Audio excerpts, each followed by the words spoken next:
Day 2, Saturday. So it's the raw age and the third river. I can start exploring right away. Raw age. Age is here, third river. First river is here, second river is here, third river is here.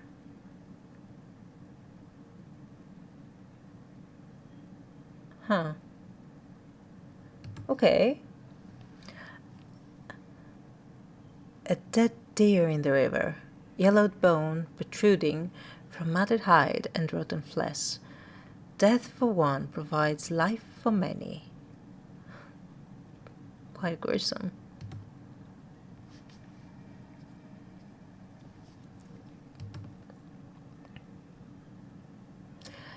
Let's put the flowers together with a... Let's put the clustered flowers together for now. Let's put them up to the side. Bring up the book. Hey, hellebore. I like petting hellebore. So the clustered ones. Clustered ones, also this one.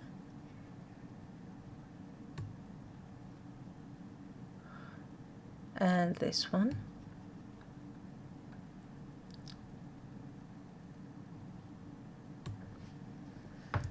And these are more bushy flowers, so with lots and lots of petals. Let's see if I can, yeah, I'll just put him here for now and put the normal flowery flowers here. I could also categorize them by their leaves, like curly leaves and normal leaves, but I'll see later. Here are more the more, I will put the more planty plants. Maybe even the berries. This one has a flower, so it passes. This is more planty. Alright. I think I have categorized everything.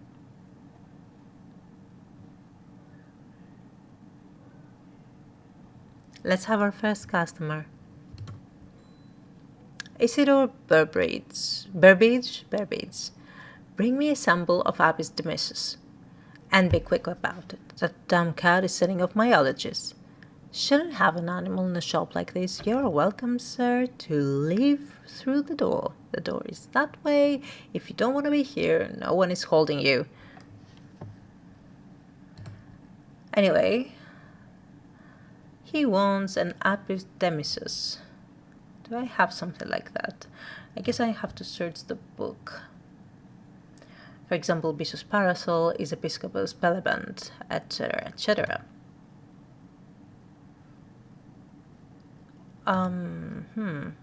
Apis demissus. Oh, here it is. Gandhi root. Apis demissus. A plant with medicinal properties that can aid with digestive troubles when prepared correctly. Care must be taken, however, as the rough leaves can be an irritant. Only the petals are safe for consumption. Okay, this is really specific. I hope he knows what he's doing for asking this by its Latin name, unless he just found it in a weird doctor's book and he just doesn't know what he's doing. Or maybe he is a weird doctor, I don't know. Oh, here, I think this is it. It looks identical. Let's see. The leaves are coarse to the touch. Yeah, the leaves can be irritant, yeah.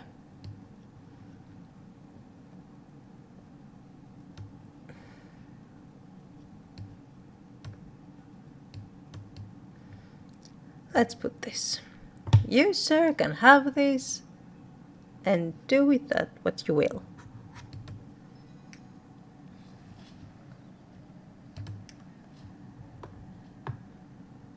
I got a mictue. Mollis fidem. Beautiful flowers made up of many smaller florets. Make this a sought-after decorative plant, although it is difficult to care for. It may be a pleasant-looking plant, but the touching of the leaves against bare skin will result in painful sores. Let's label the nice flower that I found, the Gandhi root.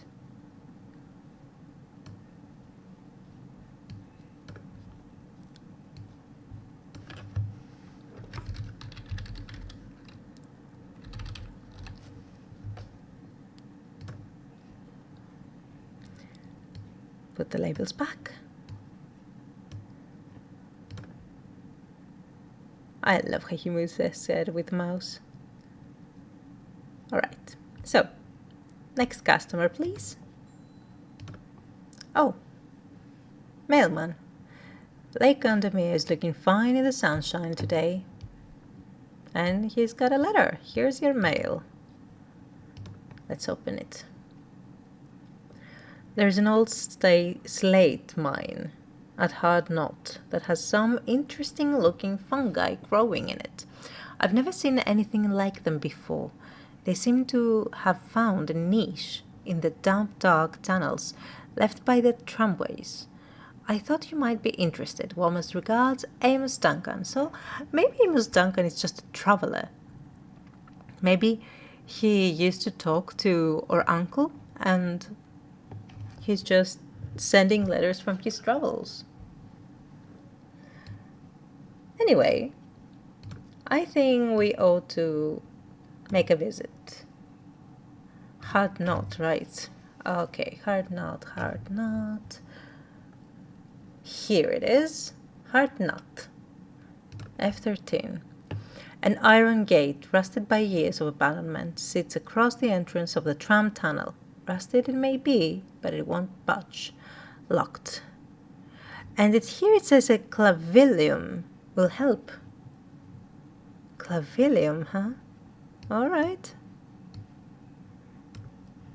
So let's see. Clavilium. Here it is. Oh, yeah. It can open any lock. So, do I have this plant? I guess I have it. I think I do. It's the leaves, right? So, which one has heart-shaped? Oh. Let's see. This looks... The flowers are made up of many smaller blue flowers. They smell pleasant.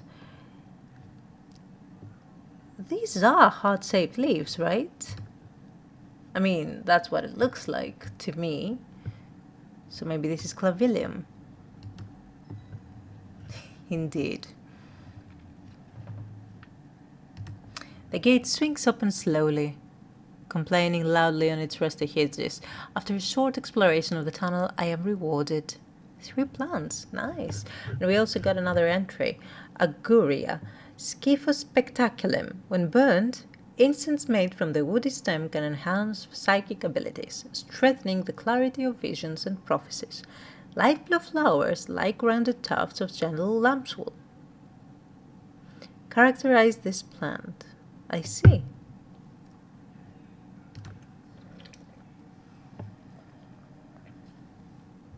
Oh, 3 different fungi.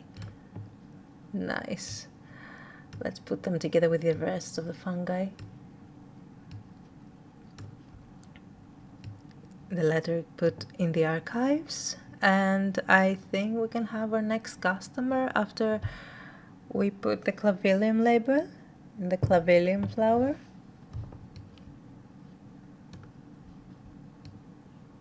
No, labels here. Clavilium.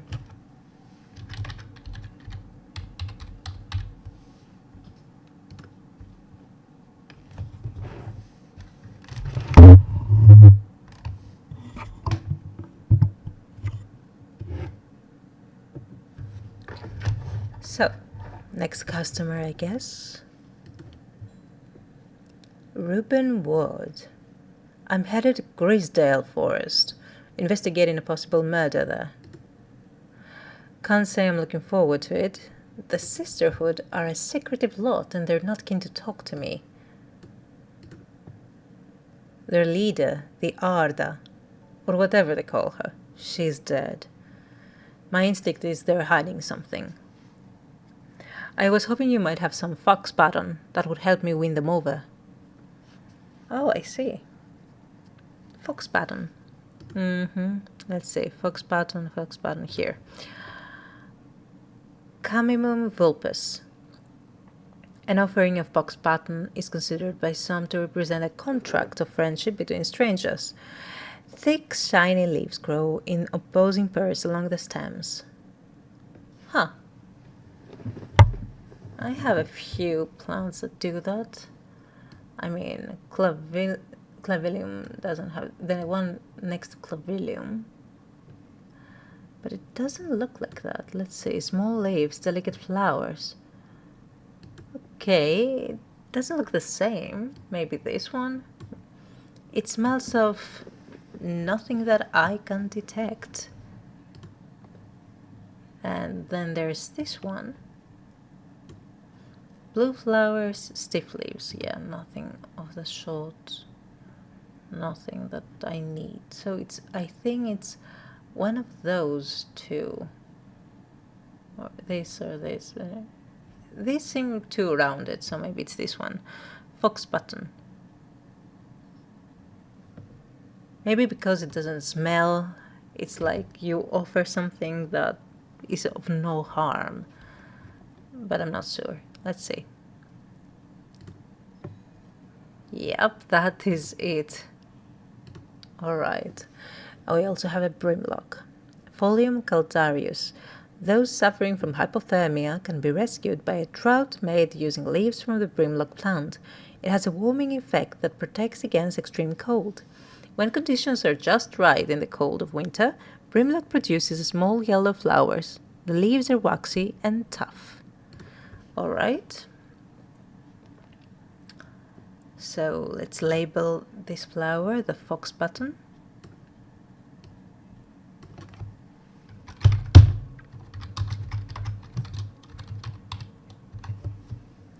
Here it is.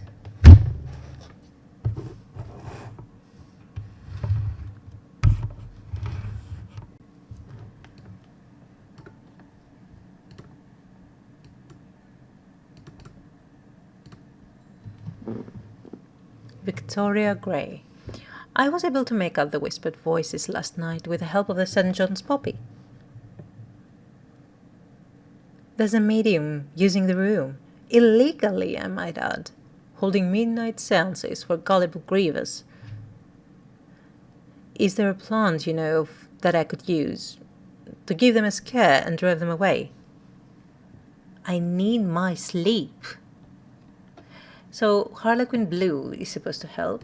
Let's see. Scura cerulean. When the bushy blue flower heads die back, they release seeds with a downy pappus, which assist in wind dispersal. Once dried and hardened, the stems can be burned as incense. As they burn, they let out high-pitched shrieks, widely believed to be the spirits of dead souls trapped within the plant. Oh, I see. Yeah, that would give them a scare. Alright, so it looks a bit like this, but looks like this one, but it's not. A bushy blue flower. This looks like a bushy blue flower. Blue flowers, light and airy scent.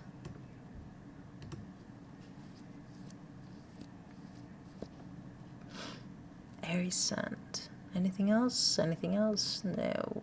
No. That's the only bushy blue one, I think. Let's see. Yep.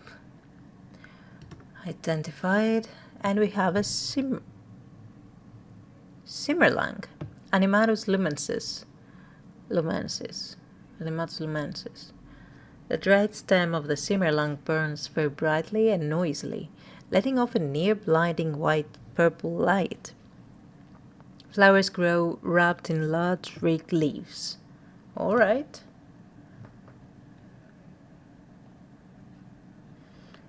Let's label what we found. So this one is the Harlequin Blue.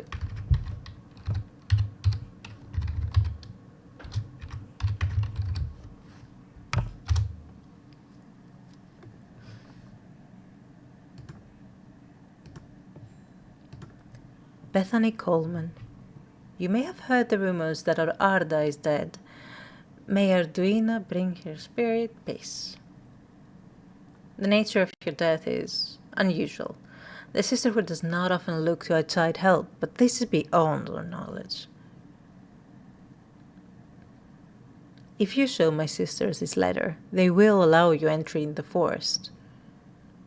To be assured of your discretion, we require that you use Mary's breath to bind yourself to secrecy. Mary's breath, I see. Mary's breath it is.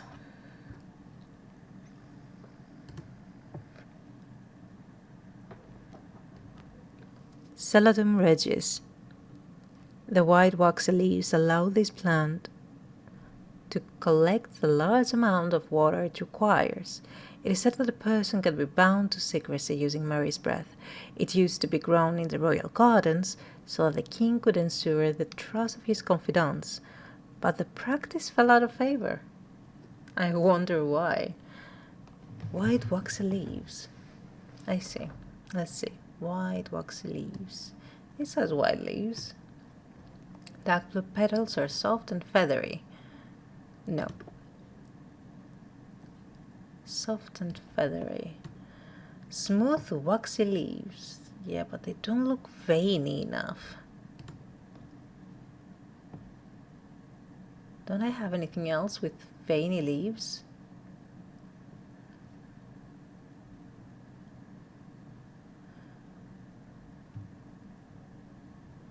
No.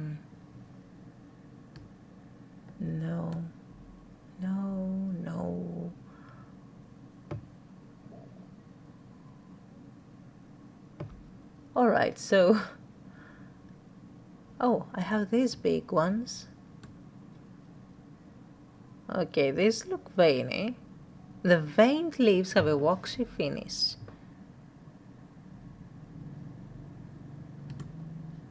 Maybe it's this one. Mary's breath. Identified. And I have a letter.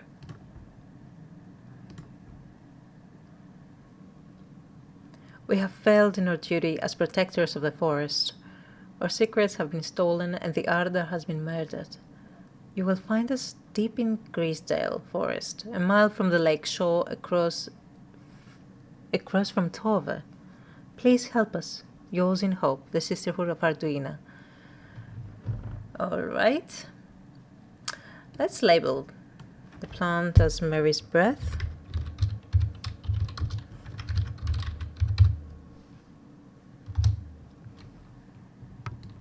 And let's check out the place that we are set to go.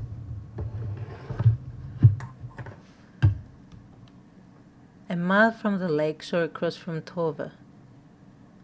Let's see.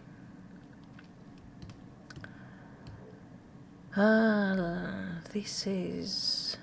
Here's Undermere. Grisdale Forest.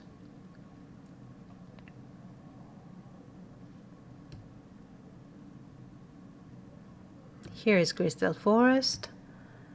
A mile from the lake shore, here is a lake, and here is a lake. Where is Tove? Oh, so it's this lake.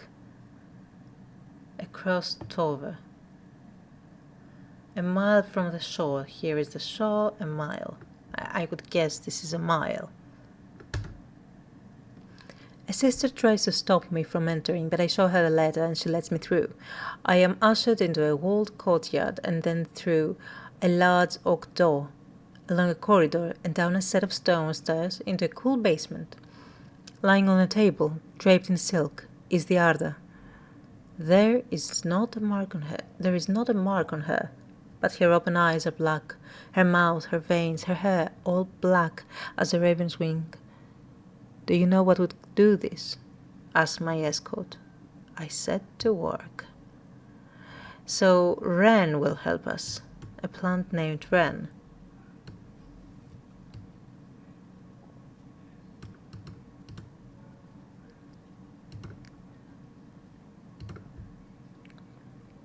Ipsum flavus. The long leaves of the wren are known to turn black in the presence of certain poisons, and so can be used to detect them. Though it has no flower, it is said to smell unpleasant to those who have known death, and sweet to those who have not. So we will either have an unpleasant or sweet smell, and it doesn't have a flower, so it's from the planty plants here. This looks like it hasn't got any flower or berry or whatever, so let's have a look. It has a scent that scratches at the back of my throat.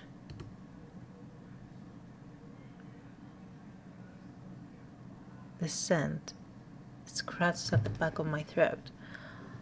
I don't know.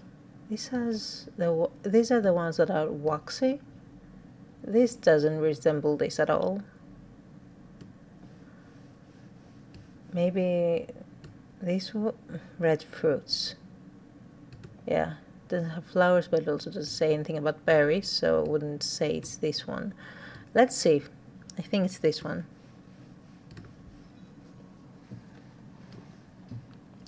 I extract a sample of the artist's blood and introduce it to the wren, and my suspicions are confirmed.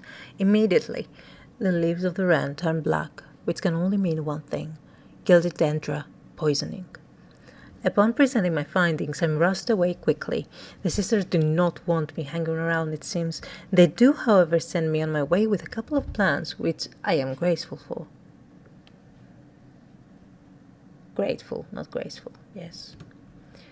It's another entry, the grey sandfire, Sapulum canus.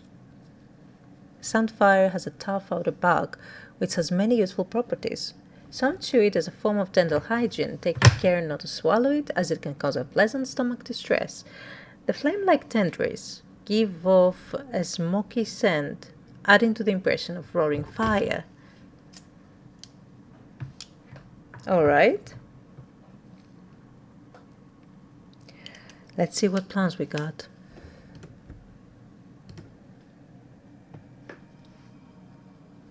Oh, hello, my pretties.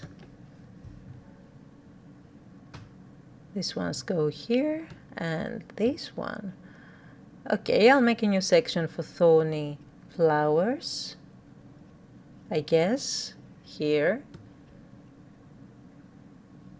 You are also thorny flower.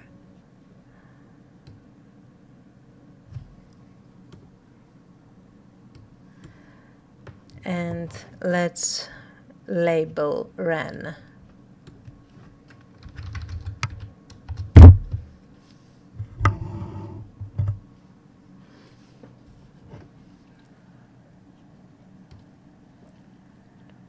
The letter now has served its purpose. I guess I'll take the next customer. Isidore Burbage again. Okay. I'm this close to reporting you half-wit. Oh, come on. The last plant you gave me has made my skin itch furiously. I'll have your little shop shut down and torn to the ground if you don't make this right. So, I need to think carefully about which plant to use. My actions could have consequences. So, this here says either Butterdale or Mictue. I think I remember Mictue, that when we got it, it said that it gives painful sores, so it will only make things worse. Of course, that means the fact that he is itchy means that he didn't handle the plant properly, which I would guess that we gave him correct instructions on how to use it and he just ignored us. So we can either punish him in a way with Mictue or give him the Butterdale. I would like to be a good witch and give him a Butterdale, I think.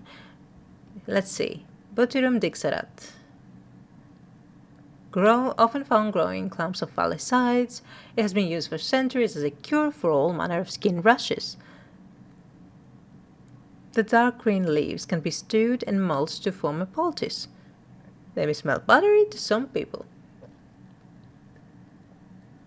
Alright, so this will ease and soothe the rashes and the itchiness.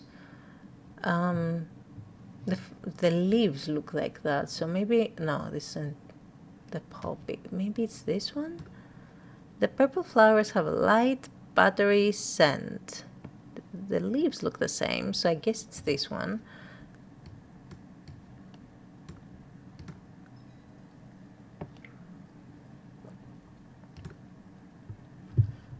I have a Storian.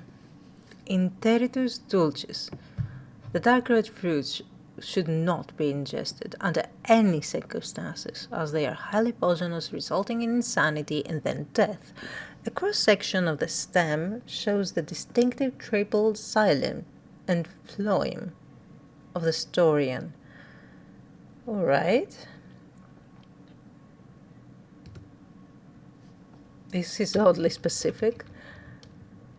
Let's label the Butterdale.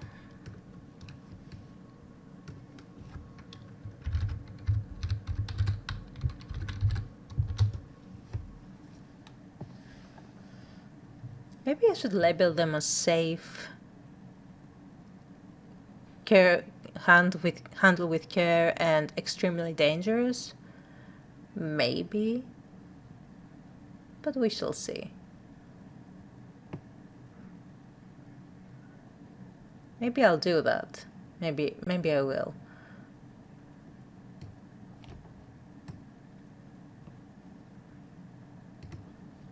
But not, that's for another time. Now the day has ended. I don't think I have anywhere to be. Maybe I could explore, but I guess I will do it another time. Let's see the bios of new people. So today, Isidore Berbitz. Berbitz is a rich man who inherited a fortune but never experienced the love of his parents, so boo-hoo. He expects people to do his bidding and is quick to anger. There are many in Undermere who would be glad to see the back of him, but with wealth comes power, and few would challenge him to his face. Of course. The barrister. Reuben Ward, the investigator. Reuben works with the police on murder cases. He is a kind, good-humoured man, but beneath the mask he is deeply sad. His only child, a daughter, had seemed troubled for some time before running away from home several years ago. The victims whose stories he tries to uncover are all somebody's son, somebody's daughter. The search for answers drives him forward, piecing together the logic of life and death. Oh, that's tragic. All right. Bethany Coleman, the sister. Beth was born into a loving family but never felt settled. She sought out a higher purpose when she was still young and left home at 14 to join the Sisterhood of Arduina. The head of the sisterhood, the Arda, took a liking to her and helped her to develop a renewed purpose, caring for the forest and putting her faith in the goddess Arduina. Now her mentor has been murdered, and Beth is looking for answers. Okay, so is Bethany the daughter of Reuben? Reuben. It's not Reuben, but it's Reuben. I mean, could be. Let's end the day here.